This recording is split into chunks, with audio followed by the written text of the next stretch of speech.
Hello and welcome to Unstress, where each week we explore what it means to think holistically. Not a new age philosophy, just happens to be the way our bodies and the planet work, and also what stresses us as individuals and the planet. The two, as you already know, are inseparable, and also where we explore another piece of the puzzle, our modern world. I'm Dr Ron Ehrlich. Now, the words sustainability and diversity keep cropping up.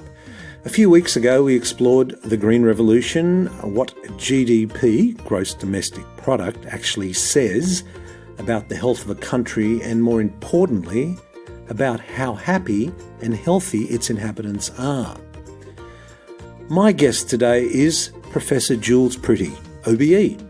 He's an author, an academic whose work focuses on sustainable agriculture and the relationship between people, nature and the land. He is Professor of Environment and Society, as well as Deputy Vice-Chancellor of the University of Essex in the UK. Jules writes on the importance and relevance of nature for people. His research focuses on green exercise, nature and health. His 2010 papers Dose of Nature and 100 Top Questions for Agriculture and Food received considerable coverage and acclaim worldwide. Now, we won't get a chance to go through all 100 questions today, but we do cover a few and then some other issues. I hope you enjoy this conversation I had with Professor Jules Pretty. Welcome to the show, Jules. Very nice to be on, Ron.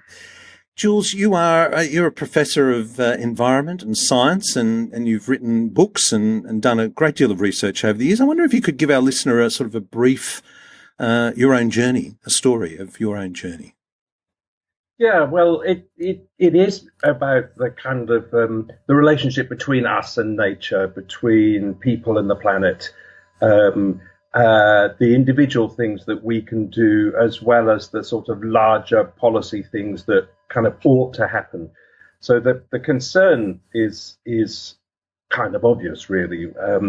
Our consumption patterns across the world are using up resources more rapidly than the world can supply them. And unless we make some changes, it's going to put us in a pretty difficult pickle if we aren't already there already. So over many years, I've worked on kind of food systems, on sustainable agriculture as one part of the picture of trying to produce the things we need, the food we need, whilst not harming or damaging the planet.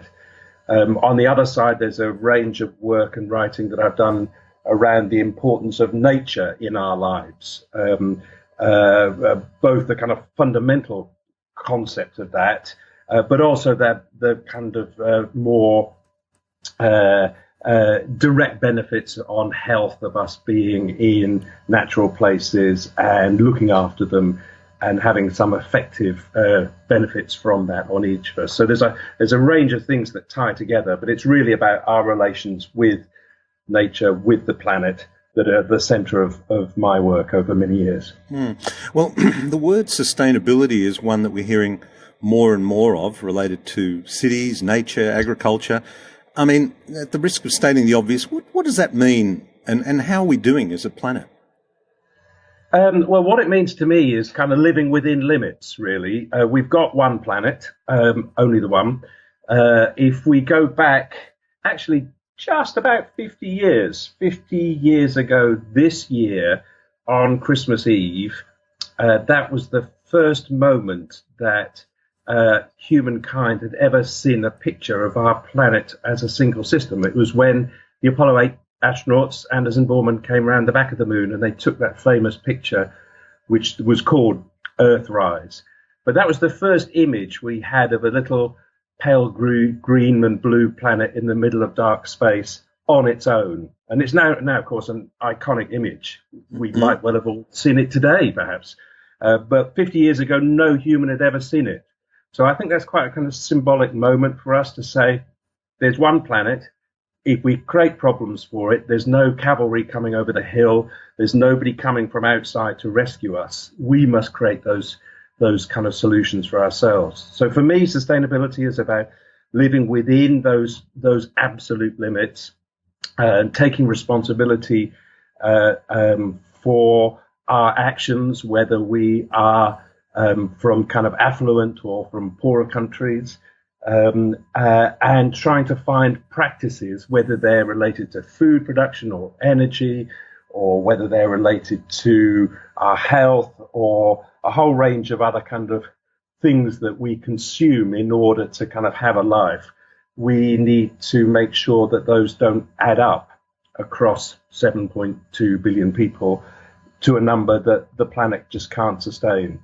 Where we are is difficult. Difficult to be categorical about this. One could be pretty pessimistic and say it's looking pretty serious, especially when it comes to climate change. On the other hand, lots of people are getting the message. Lots of countries are. Policies are beginning to change. The key question is, can we make those changes quickly enough to allow the planet to recover in our lifetimes, in our children's lifetimes, without a serious disruption? I think that's what the sustainability kind of field is all about, really. Yeah, well, we hear, and we're always hearing about GDP as a measure of how we're doing as a country. And I mean, consumption is absolutely the driver of that. I mean, the more consumed, the greater the GDP. And I know that's a massive oversimplification, but what are some of the challenges of that model? I mean, it's a great economic model, but it is, and it's pretty flawed because it measures our consumption largely of kind of goods and services, and that is only part of the picture. So, a couple of thoughts here: if you measure the life satisfaction, or indeed, put another way, the kind of happiness of populations. If you look in affluent countries like the UK, US, Australia, other kind of affluent countries, over the past 50 years, GDP per person, the amount each of us has and kind of spends on stuff, has improved substantially over that time. In the UK and the US, it's kind of 3.5 to 4-fold more than 50 years ago. In Japan, it's 7-fold more per person. But when you look at life satisfaction at the population level, it's flat across a 50-year period. So we've got more stuff, but we haven't seen the benefit in terms of life satisfaction. Of course, each of us goes up and down across a day, across a life course. Within populations, there are people feeling better, feeling worse, but aggregated out, it's a rather kind of alarming flat picture across the whole of that period of time. That suggests to me that GDP, as it measures our consumption of goods and services, is flawed because it's missing really important stuff to us. So let me give one example. How about consumption of birdsong, listening to birdsong in the garden or in a park? How about consumption of a sunset? Pretty well every single person who has a camera, I guess, on the planet has taken a picture of a sunset. And what's that all about? Well, it's because it's not because of the inherent colors of a sunset. It's because we stop, we look, we go, oh, that's nice. Look at that. And that stopping is a behavior that allows us just to kind of settle, become calm, forget the stresses and anxieties of the world. And we consume a moment that actually produces benefits for us. So birdsong's not part of GDP. Sunsets are not part of GDP. Sitting on the beach, watching the day go by, doing nothing, watching other people doing nothing is a form of consumption as well. And but is not measured by GDP. So all those kind of rather narrow measures of so-called economic success tend to miss the really important stuff for each of us, the things that make us kind of want to live and enjoy the day and give us things to talk about.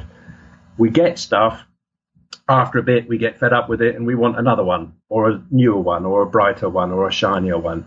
And that, of course, is part of the reason why the planet is straining under those kind of choices that we make, because of the dissatisfaction that is created around the goods that we have and our desires, which are often manufactured by companies and other kind of interests to encourage us to go and get another one. Mm. Are there other accepted measures I mean, I know we often hear about Bhutan as being a country of the happiest in the world, or maybe Norway is. I'm not sure. It's a toss-up. But are there other measures that we could be or should be using? There are kind of a range of efforts to kind of measure and to resolve back to single indicators a whole range of aspects of our lives, but they tend to be a bit flawed because you're trying to cram so many ideas into a single indicator. And my preference is to look at things that countries that are doing well in terms of kind of satisfaction or happiness. Bhutan's a good example, as you just mentioned. Mm-hmm. Scandinavian countries, Norway, Denmark, Sweden do well on these scores as well.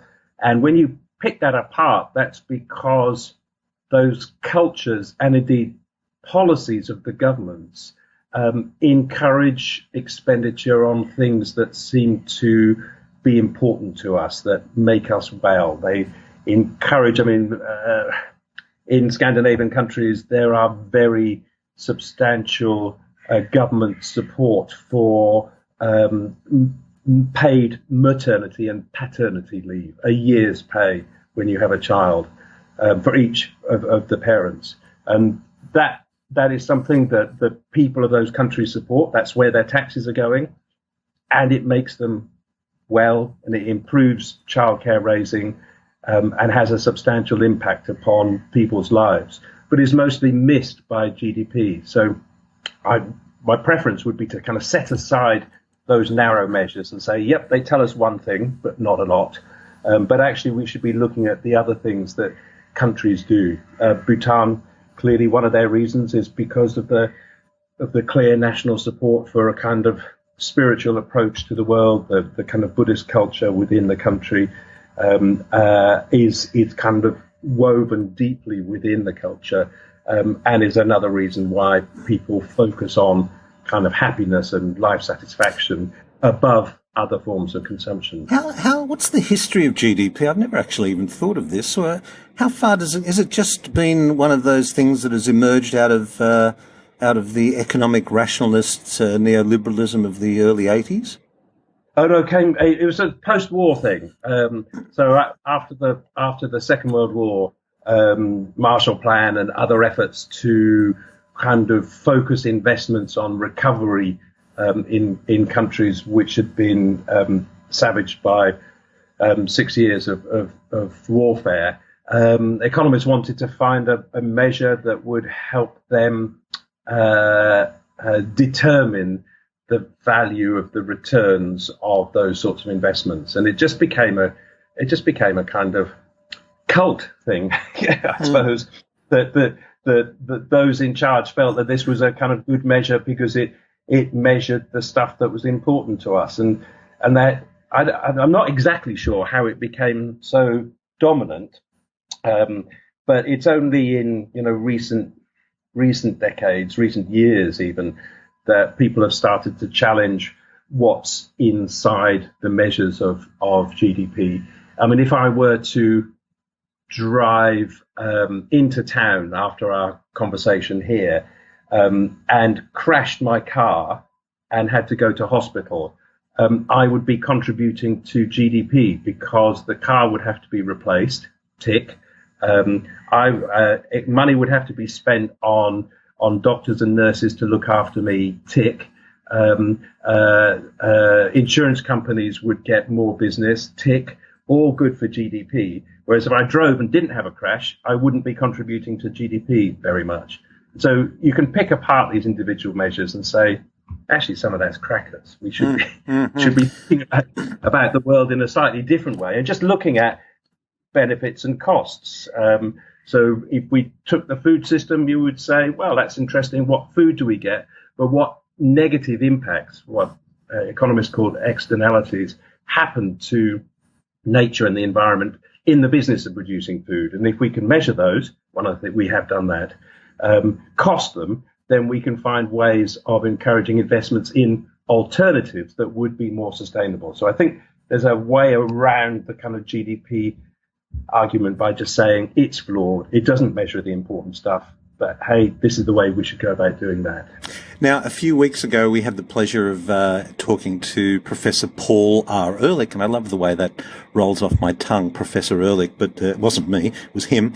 And he wrote that book in the 60s, The Population Bomb, and I was asking him about how we were going, because the Green Revolution came shortly after that, and it provided us with seemingly cheap food.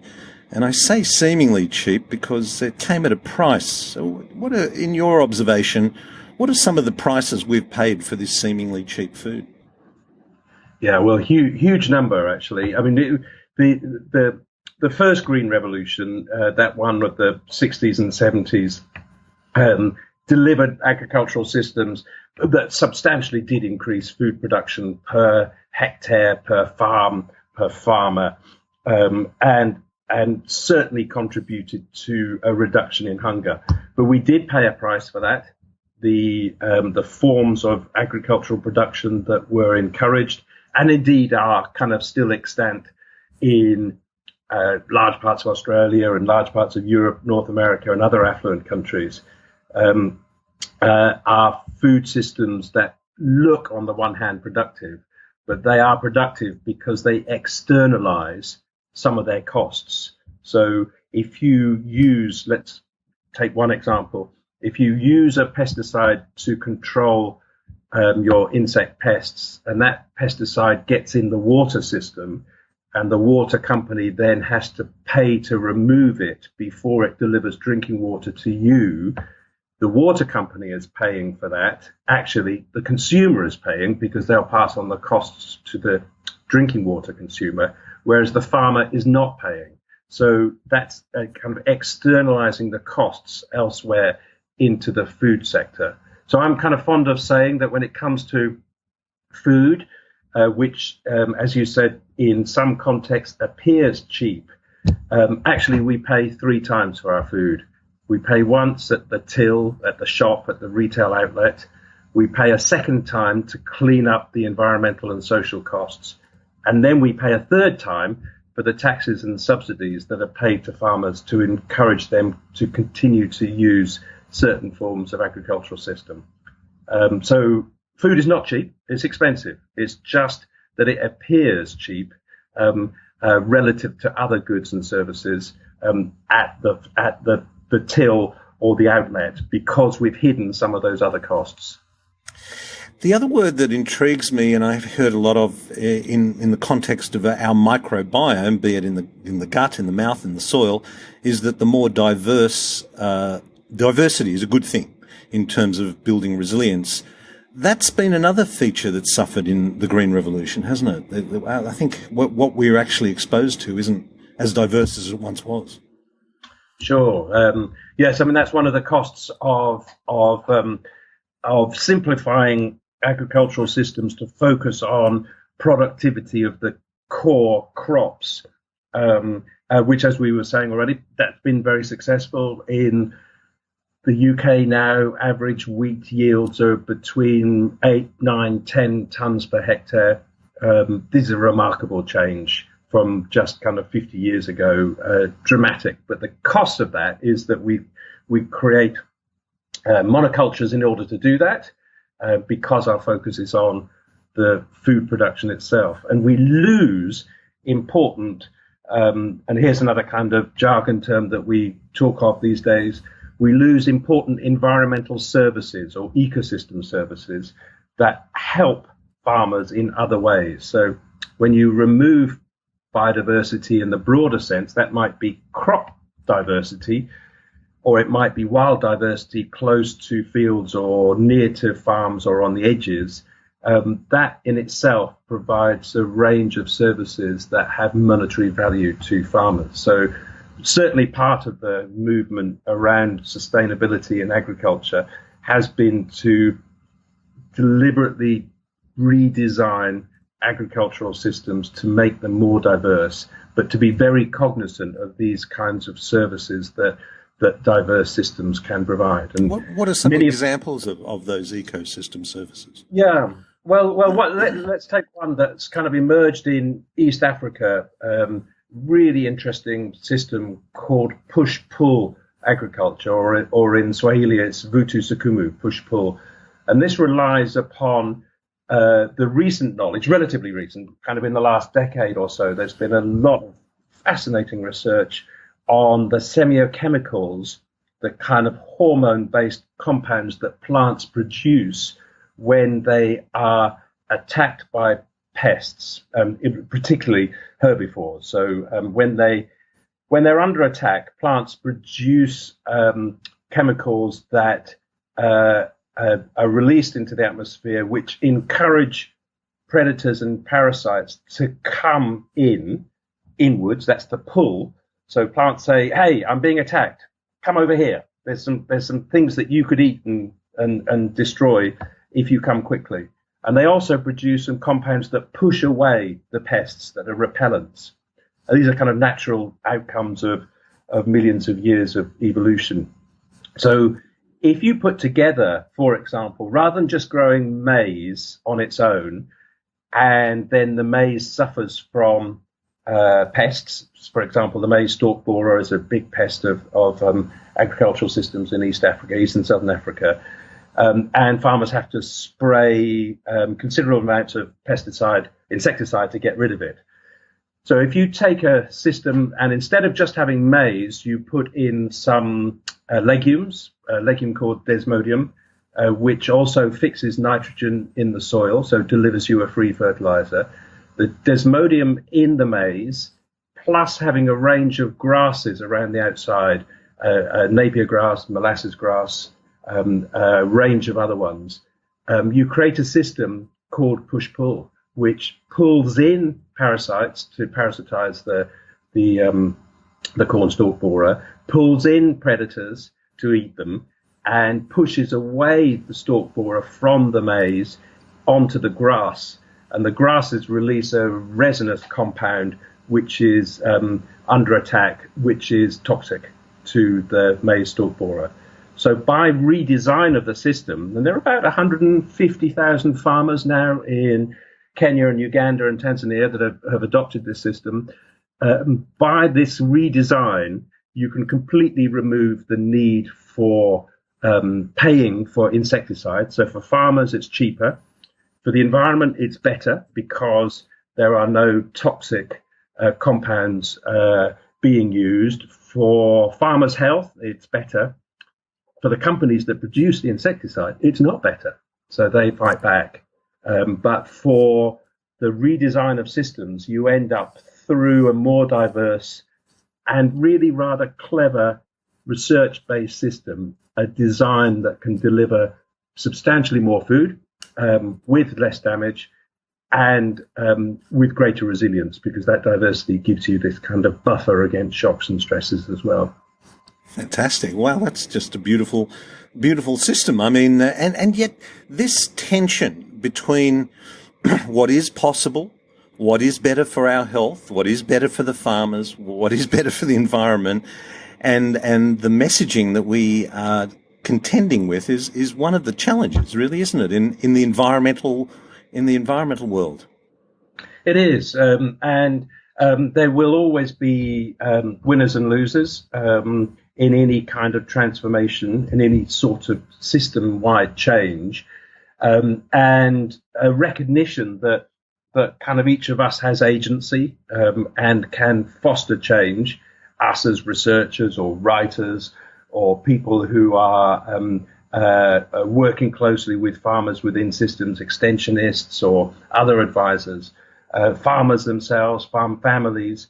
If you can kind of say to people, here's a system, it works, we've tested it in these ways, have a go, then that's a kind of starting point for then being able to say, okay, this is the way that we'll hold your hand, we'll help you work together with others, we'll create what we call social capital, the relations of trust, reciprocity, obligations, mutual support that will allow farmers to make changes together, which gives them a greater kind of strength and motivation and indeed confidence, actually, to engage in doing something quite different. And we shouldn't underestimate how difficult it is to do that. We all have our own kind of ways of living, of acting, of choosing. And if somebody came along and said, you know what, that thing that you're doing, it's really bad and you should do this, then our first response tends to be, okay, I'm not sure I believe in you, or maybe I'll do it until you go away and then I'll go back to doing what I did before. We've got a much better understanding of this kind of pathways of change, of transformation, of helping give support to farmers in groups, and helping that sort of that agency-led transformation than we used to have. A good example would be land care in Australia. You know, the 6,000 land care groups that were formed, farmers working together on difficult problems, whether drainage or water management or wildlife or a whole range of fascinating, really good pest management programs on your side. And farmers working together can develop knowledge as well as confidence and create systems that are then have the potential continually to change over time, because the world changes, ecologies change, social and economic environments change, and there's no kind of perfect outcome to sustainability. There's no moment when we arrive at the station and all will be well and then we can retire. It will always need change and innovation and capacity to develop new solutions. And when you think of the 500 million farmers across the world, that the challenge for all of us is to give them the capacity continually to be able to adapt, change, create novel systems in the face of the shocks and stresses that will be coming at them, possibly more than ever before. Look, you know, we've kind of moved as individuals, as in our cities and actually on the farm too, moved away from nature. And that's been part of the problem, and we're rediscovering that. But you've proposed a way of reconnecting with nature. You've called it the Manifesto for the Green Mind. Can you tell us a bit about it? Sure. You're absolutely right. Especially in affluent countries, but also in the industrialized parts of many developing countries, or that term is flawed, but you'll understand what I mean, is that our lives are now increasingly being led in ways that take us away from direct contact with natural places. And we've done 15 years of research around what we call green exercise, which is just the notion of activity in natural places. And we found that there are benefits for all ages, genders, ethnicities, social groups from all kinds of green environments, whether urban or rural or high or low biodiversity, or whether garden or farm. And that notion of ubiquitous benefit from natural places for all of us then leads us into then saying, well, how does that come about? And what should we do about it to encourage more of it? The challenges are substantial. If you take, just because of the kind of changes that we have in our kind of the rest of our economies, if you take a rural part of England where I live, on the edge of Suffolk and Essex, which is to the northeast of London, the average person walks about 120 miles a year. But if you go into London, into the middle of London, the big city, you'll find that people walk on average 290 miles a year. So people are more active, which is better for their health, in the city than in the rural areas where there's lots of nature. And that's because of changes to transport, services, not so local. You've got to travel further to get to them. And of course, nowadays we use the motor car. So if you look at a big city like London, you say, that's interesting. People are more physically active. What are they doing with their time? Well, on a summer's evening like today, beginning of August, Hyde Park, one of the biggest green spaces in the middle of London, this evening will have probably about 200,000 people in Hyde Park, out walking, playing, enjoying themselves, playing with the kids, kicking a football around, maybe playing a bit of cricket, who knows. But they're all receiving a health benefit from being out there in nature, even though they might not have articulated it quite in that way. So our interest is in improving access to green spaces, making it part of our daily lives. And our manifesto for the Green Mind was about saying, you know what, there are some kind of really important fundamental things that we should be doing. Just let me pick one example. Every child playing outdoors every day would be a good kind of target, because if you can get behaviors early in life, particularly in the middle ages of childhood, between about ages 5 to 11, that's the period when we first lay down continuous memories, when we explore the world, when we take risks, where we create the kind of stories and metaphors and memories that we'll carry for life. Now, if we don't do that in natural places, when we grow up and someone says we should protect the environment or nature, we might say, I don't think so, because I don't remember doing any of that myself.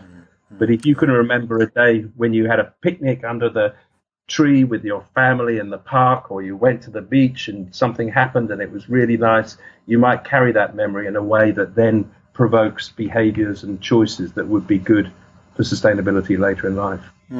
Well, you've given our listener quite a lot of things to think about there. Tell me, when you look at what could be and should be, and you've seen happen in various parts of the world, and then the flip side of that is what is going on in our world, are you an optimist? I am, actually. Even though me too. I think we should be. Let's talk. Yeah. Go on, let's be optimistic. We should be optimistic. Yeah.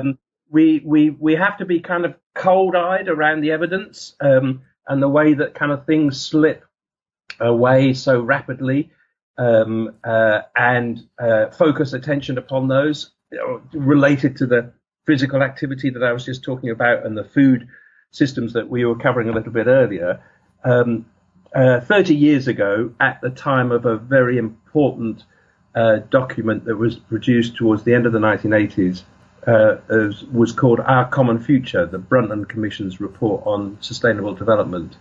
We were involved in the Secretariat at the time, back then, and pretty much the whole of that book still stands up about the challenges for sustainability, about challenges for removing poverty in the world and creating kind of better human benefit. One of the big things that missed completely was climate change, because people were still thinking maybe we're going to be entering a period of kind of greater cold. That was the dominant narrative in the 80s, early 80s anyway. But it also missed the emergence of the obesity pandemic. And at the end of the 1980s, the number of people in the United States who were clinically obese, so that's above a body mass index of 30, in the US was 6%, and in the UK was 3%. Now, a generation later, just a single human generation, in the US it's above 35% average, and in the UK it's above 25% average. Wow. And most kind of affluent countries are in that kind of range, with a few notable examples of where people really pay attention to food behaviors and are continually active. For example, Japan or Korea. They haven't got that similar pattern. So that's a single human generation. We didn't see that coming, and bang, we're at a point where we're talking about a quarter to a third of the population of some affluent countries where adults will probably predecease their children because they're just not going to live long enough. And so that's what the evidence tells us. Then we need to kind of swing into action and do stuff. And my optimism would come from years of working around sustainability in food systems and seeing substantial improvements in kind of understanding and in practice across the world. Around the whole kind of nature and health thing, we've seen that emerge as a kind of important narrative that is beginning to shape policy and practice as well as behaviours. Can we do something as dramatic in another generation to control, limit, prevent climate change or obesity or other big problems like dementias, type 2 diabetes, loneliness, mental ill health, other kinds of afflictions of affluence? And going back to our discussion earlier on about GDP, it has been said that affluence has betrayed us. We think it's a great thing, but actually we've been betrayed by it because we've allowed these other things to sneak up, which then become big costs that drag back the economies. Well, one could argue that another byproduct of the Green Revolution was that health picture, because they were worried at the time about feeding the population, but not overfeeding. That wasn't on the agenda. And the other thing that may not have come up in our common future was the impact of technology. And I think you probably are old enough to remember when we were promised that the introduction of technology would be the dawning of a golden age of leisure and stress-free life, because so much would be done for us. Exactly, that's right, and we'd be living on the moon as well at the same time. Absolutely. I mean, technology is a fantastic thing. I mean, it's kind of delivered all sorts of benefits. The technology of our kind of mobile phones and the capacity to stay in touch with people has been transformative. It's had side effects, but it's been transformative. The technology now that is delivering renewable energy systems is advancing at a pace and offers us hope that we'll break our addiction to oil and fossil fuels sooner than kind of many expect. Denmark now has a number of months each year where their total electricity production in the country is from renewables. And when you think about that, you say that it's a small country, it's 4 million people, but they've invested in a whole range of technologies that give them alternatives. And that energy production, once the turbines are built or the solar photovoltaics are in place, that technology has no side effects. It's just using up the wind and the sun and producing energy for us, which if we then invested in electric cars would mean we could get rid of air pollution, which has become a kind of a new old problem in many of our cities. We could get rid of all of that at a sweep if we all took on electric cars. And that would be another technology there that's just kind of creeping up. We're just waiting for them to be cheap enough for everybody to buy them. If governments wanted to be really sensible and radical, they would put in subsidies and incentives and get us all to buy electric cars as soon as possible. And then suddenly you'd have this kind of potential nice solution of producing our energy, electrical energy, by renewables with no side effects, us moving around in vehicles with no side effects. Transformative, potentially really transformative. So that's a kind of where it can really work for us. Yeah, and I think technology transmitting information is also a powerful tool.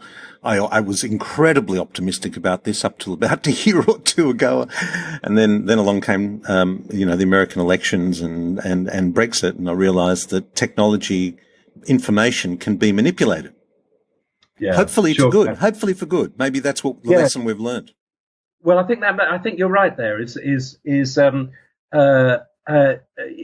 technologies are neutral until people use them, and they use them in different kinds of ways. And if we accept our kind of capacity for agency to make choices, to encourage the use of technologies, let's say communication technologies, for families to stay in touch, for farmers directly to stay in touch with researchers who might have solutions to their problems and be able to tell them from remote places exactly what they should be doing about a certain insect that they might have spotted or a certain kind of pest damage.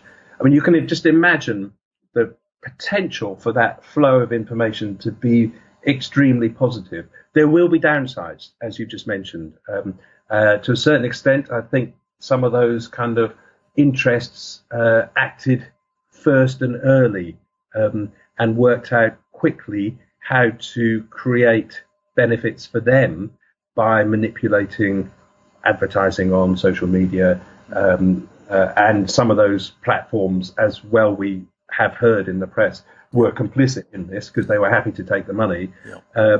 But we're seeing changes in that as well. Yeah. Now. Yep. No, I still remain an optimist. Now, look, we've covered some great territory there, Jules, and I really thank you for this. And I wanted to just finish with this final question, taking a step back from your position as a professor of environment and society and head of a department and all of that. But because we're all on a journey in this world, what do you think the biggest journey is for people, us, on their health journey through life? The biggest challenge on their health journey through life in our modern world? What do you think that might be?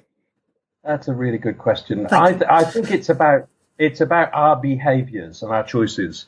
Now, what we do is, of course, shaped by big kind of operators and changes. Advertising has a direct and often insidious effect upon us. The shaping of our economy, our transport systems, the way we live, all limit our choices. We don't really have free will, but it's heavily shaped. However, within that context, there are things that we can do that will benefit our own well-being in the short term and the long term. And for me, that's certainly around the kind of two areas that we've talked about: our food choices, making healthy, effective food choices. When we choose food, we shape the farm systems at the other end of the food system. And when we make choices around our activities in nature, we give value to natural places and the planet as a whole, and we also receive health benefits. For me, going back to the kind of an echo of what we talked about earlier, I would put the biggest priority on making sure that our children have those, or our children's children have those opportunities early in life, in order to form the good behaviors, as well as to give them the personal resilience to deal with the kind of stresses and anxieties of a modern world that we see before us. So I would say it's that, really. Outdoors every day, activities in the garden, in the park, on the beach, on the farm, wherever it is, or some sort of kind of personal behaviors that encourage looking after the land in a better way, I would say. Jules, thank you so much for joining us today. It's been fantastic.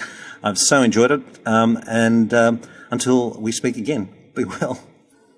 My pleasure, Ron. It's been really nice chatting. Thanks very much indeed. It's interesting to hear about push-pull agriculture model in Africa. Regular listeners will remember the interview I did with Joel Salatin earlier this year, arguably the world's most famous farmer. It's also worth listening again to my interview with Charles Massey, where he identified the problems with the Green Revolution and went on to discuss regenerative agriculture and the 5 crucial landscape functions or processes. Go back and listen to it. It's a beauty. And of course, my interview with holistic management expert Alan Savory, talking about holistic context of management decisions and holistic land management in particular. Now, as Jules said, our relationship with nature is an important one, and we need to engage with it, not just getting out in it and enjoying the connection, which is clearly important, but becoming aware of the choices we make. Now, we get to vote every 3 or 4 years in elections, but, the big one is we get to vote every single day in how we spend our money. And if money talks, which it clearly does, we should use that power constructively. Jules has written some great books on the environment, health and nature, and he blogs regularly on a wide range of subjects, so we'll have links to his website. So, until next time, this is Dr. Ron Ehrlich. Be well.